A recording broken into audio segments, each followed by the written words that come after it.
সূরাতুন নহলের ৯৬ নম্বর একটি আয়াতে কারিমা তেলাওয়াত করেছি। উক্ত আয়াতে কারিমার মধ্যে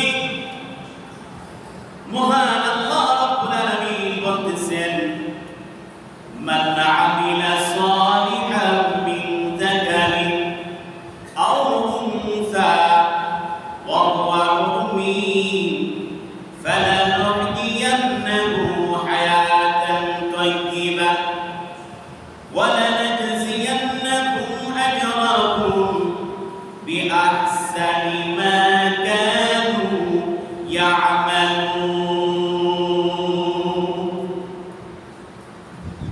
আল্লাহ পাক তার সজগতের মানুষগুলোকে লক্ষ্য করে বলেন, হে পৃথিবীর মানুষেরা, মান আমিলা সালিহাম মিন যাকারিন আও উনসা, নেক কাজ করনে वाला, সৎ কাজ করনে वाला, ভালো কাজ করনে वाला, পুরুষদের মধ্য থেকে হোক অথবা মহিলাদের মধ্য থেকে হোক, সে যদি মুমিন হয়, নেক কাজ করনে वाला, ভালো কাজ করনে वाला, পুরুষদের মধ্য থেকে হোক অথবা মহিলাদের মধ্য থেকে হোক, সে যদি মুমিন হয়, ফালানুহদিয়ান্নাহু হায়াতান তাইয়্যিবা, আল্লাহ বলেন তার জিন্দেগীর হায়াতটাকে আমি আল্লাহ পবিত্র করে দিব, পরিচ্ছন্ন করে দিব।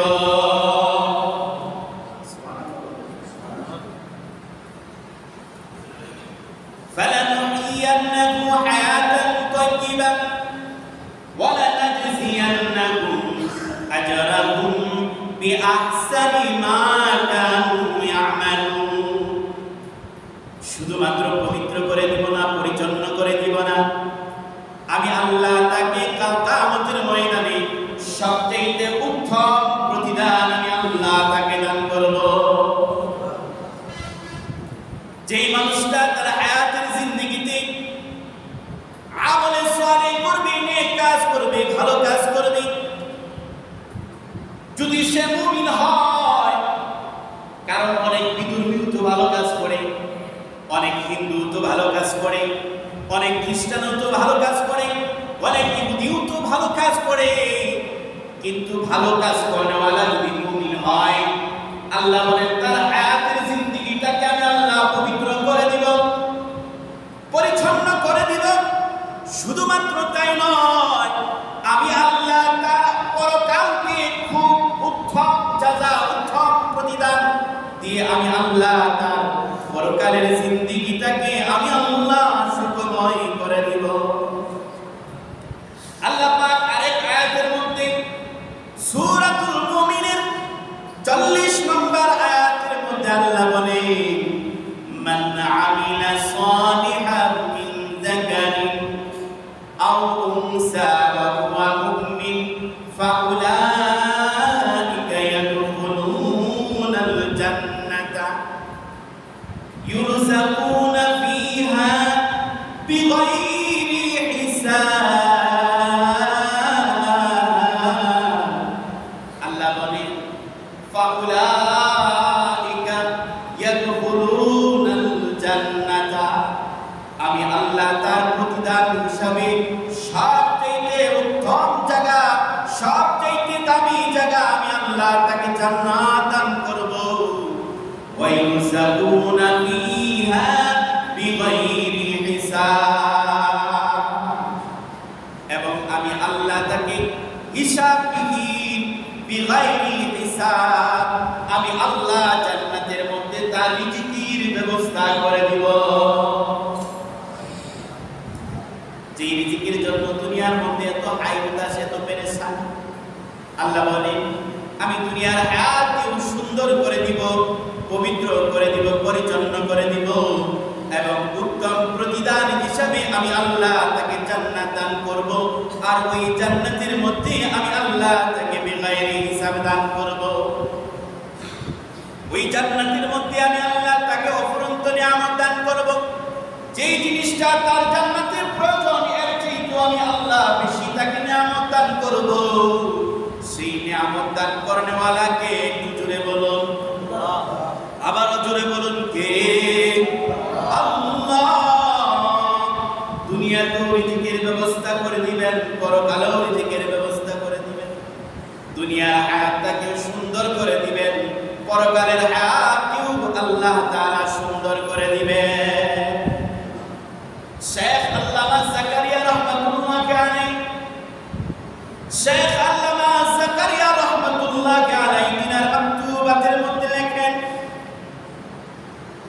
সিস্টিয়া তরিকার একজন বড় বুজুর্গ, সিস্টিয়া তরিকার একজন বড় বুজুর্গ, যার প্রাথমিক জিন্দেগিটা বড় গুমরাহির মধ্যে ছিল, দুনিয়ার পাগল ছিল, আব্দুল ওয়াহিদ ইবনে যায়েদ।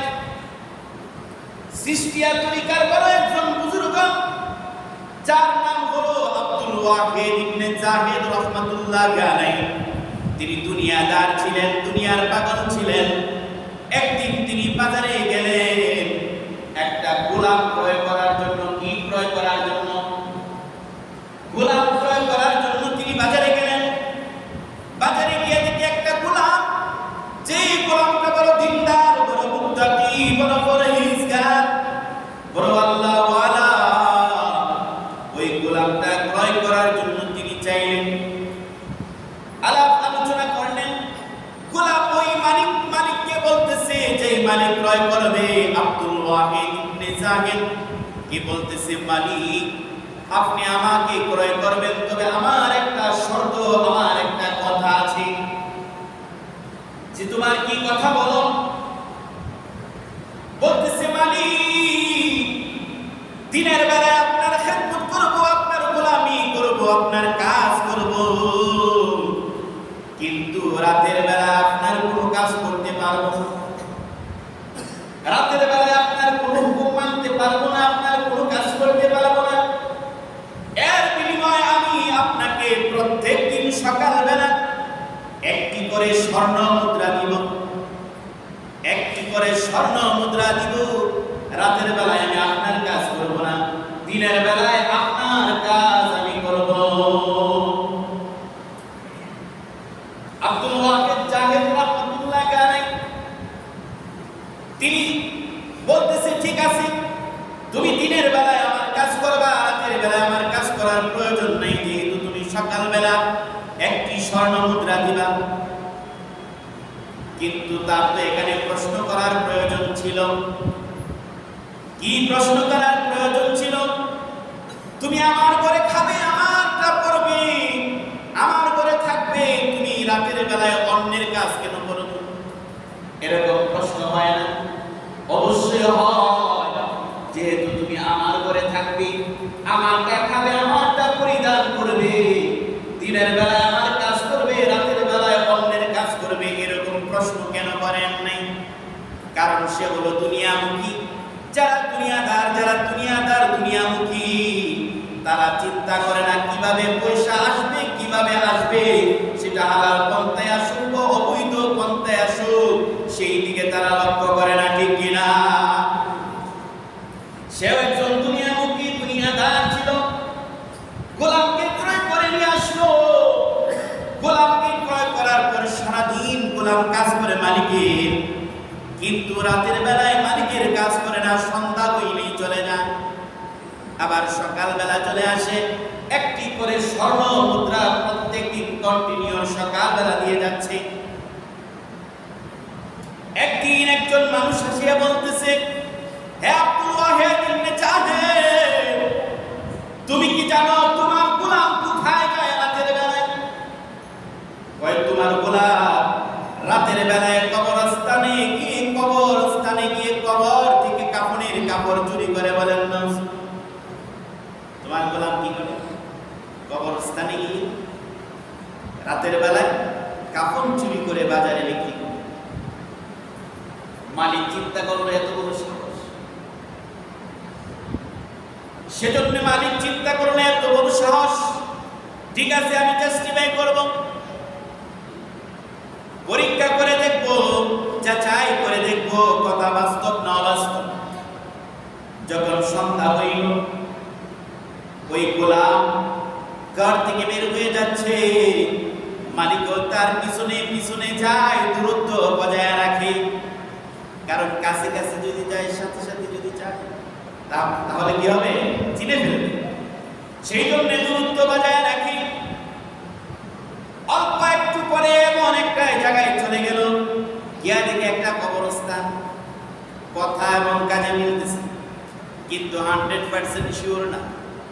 কথা কাজে মিলতেছে, একটা মাঠ আছে, মাঠে যায় নামাজ বিছাইছে ওই গোলাম।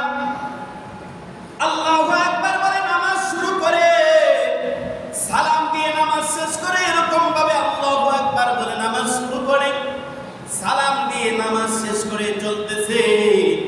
মালিক চিন্তা করতেছে, নামাজ শেষ করে মনে হয় একটা পর্যায়ে কবরে গিয়ে কাফন চুরি করবে, কিন্তু 100% শিওর না। এভাবে চলতেছে চলতেছে, রাত্র শেষ হয়ে যাচ্ছে, শেষ হয়ে যাচ্ছে। মালিক দাঁড়িয়ে রয়েছে, দেখতেছে তা সে কি করে। একটা পর্যায়ে যখন সকাল ঘনিয়ে আসবে, ওই গোলাম দুই কানা হাত আল্লাহর কাছে তুলে বলতেছে, রব্বে কারীম, আমি একজন মানুষের অধীনে কাজ করি, একজন মানুষের অধীনে আমি থাকি, যেই কারণে দিনের বেলায় তোমার গোলামি করতে পারি নাই, তোমার দাসত্ব করতে পারি নাই। রাতের বেলায় তোমার গোলামি করি, তোমার দাসত্ব করি, যেই কারণে এক দেরহাম স্বর্ণ মুদ্রা দিতে হয়, একটি স্বর্ণ মুদ্রা দিতে হয়। আমার কাছে স্বর্ণ মুদ্রা নাই, আমার কাছে দৌলত নাই, আমার কাছে খাজানা নাই। মালিক গো, তুমি আমাকে স্বর্ণ মুদ্রার ব্যবস্থা করে দাও। গোলাম কার কাছে চাইছে? মালিকের কাছে। আমরা চাই কার কাছে? বাবার কাছে, ল্যাংটা বাবার কাছে, দয়াল বাবার কাছে, কেবলা বাবার কাছে, বদনা শাহর কাছে, কুত্তা শাহর কাছে, কয়লা শাহর কাছে চাই না। চাইতে হবে কার কাছে? সন্তান নাই, কার কাছে চাইতে হবে? চাকরি নাই, কার কাছে চাইতে হবে? ব্যবসা বাণিজ্য নাই, কার কাছে চাইতে হবে? আল্লাহর কাছে চাইতে হবে। বাবার কাছে যাওয়া যাবে না, কারণ বাবাই দেওয়ার মালিক, বাবারে দেখে আল্লাহ। সেজন্য আমি আপনি চাইতে হবে আল্লাহর কাছে, বাবার কাছে নয়, ঠিক কিনা? ওই গোলাম আল্লাহর কাছে চেয়ে দোয়া মুনাজাত খতম করতে দেরি, কিন্তু আল্লাহ তাআলা একটি স্বর্ণ মুদ্রা তাকে দিতে দেরি হয় না। স্বর্ণ মুদ্রা, ওই গোলাম স্বর্ণ মুদ্রা নিয়ে বাড়ির দিকে রওনা করতেছে। মনে চিন্তা করলো, একটু অপেক্ষা করে সে যাক। কিন্তু যখন সূর্যটা উঠে গেল, বছর হয়ে গেল, আলো হয়ে গেল, তাকায় দেখে এমন একটা জায়গায় সে চলে এসেছে, যেই জায়গাটা সে চিনে না, রাস্তাও চিনে না, গ্রামও চিনে না। মানুষকে জিজ্ঞাসা করলো, ভাই এই জায়গাটা কোন জায়গা? এই জায়গাটা অমুক জায়গা। তোমার বাড়ি কোথায়? আমার বাড়ি অমুক দেশে। সর্বনাশ, তোমার বাড়িতে যেতে হলে এখান থেকে যদি তুমি হেঁটে যাও, কমাস কম 2 বছর লাগবে। বলেন আল্লাহু আকবার। কয় বছর লাগবে? 2 বছর লাগবে। যদি তুমি তোমার বাড়িতে যেতে চাও, 2 বছর লাগবে হেঁটে। মালিক চিন্তা করে, আরে পকেটে কোনো টাকা নাই, কোনো পয়সা নাই, কেমনে যাইবো আমি? কত তো আমি চিনি না। এলাহাম হইল, হে শেখ আব্দুল ওয়াহিদ ইবনে জাহেদ, তুমি অপেক্ষা করো, অপেক্ষা করো, সন্ধ্যার সময় দেখবা তোমার গোলাম আবার চলে আসবে।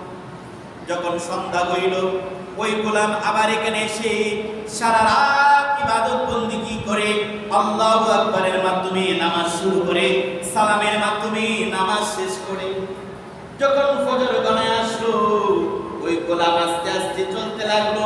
ওই শেখ আব্দুল হক, শেখ আব্দুল ওয়াহিদ ইবনে জায়েদ রহমাতুল্লাহ আলাইহি, তিনিও তিনার পিছনে চলতে লাগলো।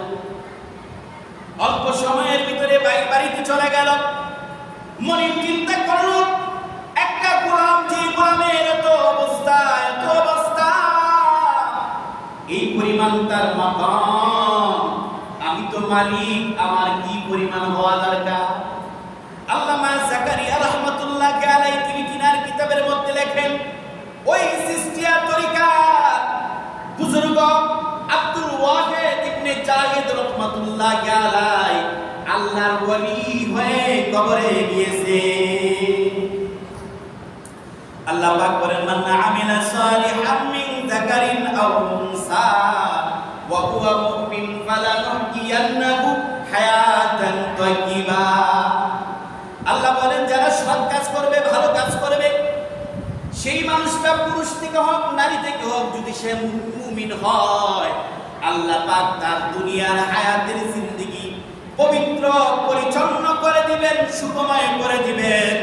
প্রতিদান হিসাবে আখিরাতে আল্লাহ তাআলা তার জন্য সবচেয়ে উত্তম মাকাম জান্নাতুল ফিরদাউস বাজেট করে রেখে দিয়েছে।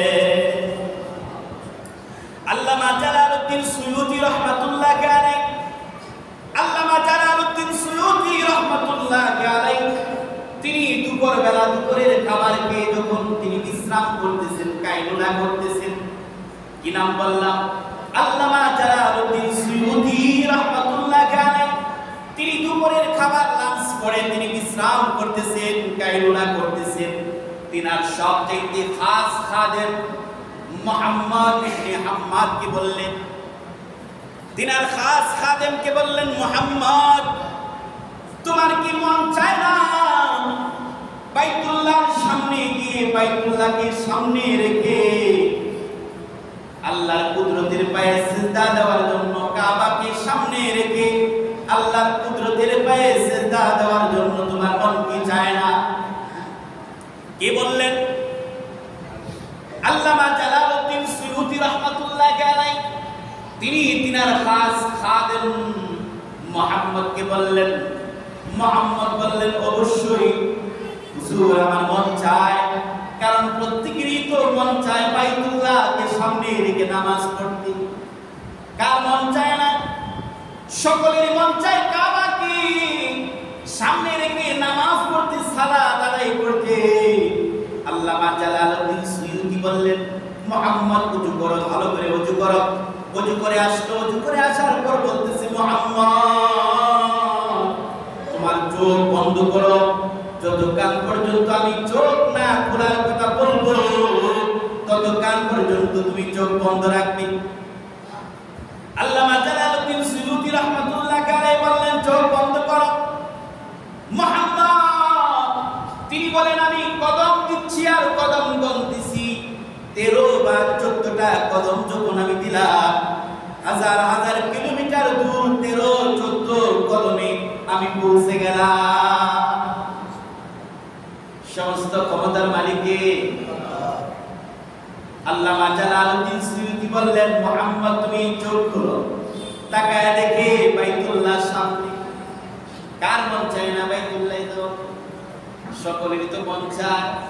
আল্লাহর কাছে আবেদন করেন, আল্লাহর কাছে দরখাস্ত করেন। নামাজ সালাত আদায় করলেন, সালাত আদায় করে বলতেছে, মুহাম্মদ চোখ বন্ধ করো, চোখ বন্ধ করো। যখন চোখ বন্ধ করলেন, 13 থেকে 14টা কদম দেওয়ার পর বলতেছে, চোখ খুলো। চোখ খুলে দেখে তিনি তিনার বাড়িতে চলে এসেছে। আল্লাহ পাক বলেন, মান আমিলা সালিহান মিন যাকারিন আও উনসা ফাহুয়া মুমিন ফালানুহইয়ান্নাহু হায়াতান তাইয়্যিবা ওয়া লানাজজিয়ান্নাহুম আজরাহুম বিআহসানি মা কানু ইয়ামালুন। যারা নেক কাজ করবে, ভালো কাজ করবে, পুরুষদের মধ্য থেকে হোক বা নারীদের মধ্য থেকে হোক, সে যদি মুমিন হয়, আল্লাহ বলেন, ফালানুহইয়ান্নাহু হায়াতান তাইয়্যিবা, তার দুনিয়ার হায়াতকে আমি পরিচ্ছন্ন করে দিব, পবিত্র করে দিব। দুনিয়ার হায়াতের মধ্যে আমি তাকে মর্যাদা দান করব, মর্তবা দান করব। আরেক আয়াতের মধ্যে আল্লাহ বলেন, উলাইকা ইয়াদখুলুনাল জান্নাতা, আমি তার উত্তম প্রতিদান হিসাবে আমি আল্লাহর সবচেয়ে দামি, সব ফিরদাউস আমি আল্লাহ তাকে দান করব।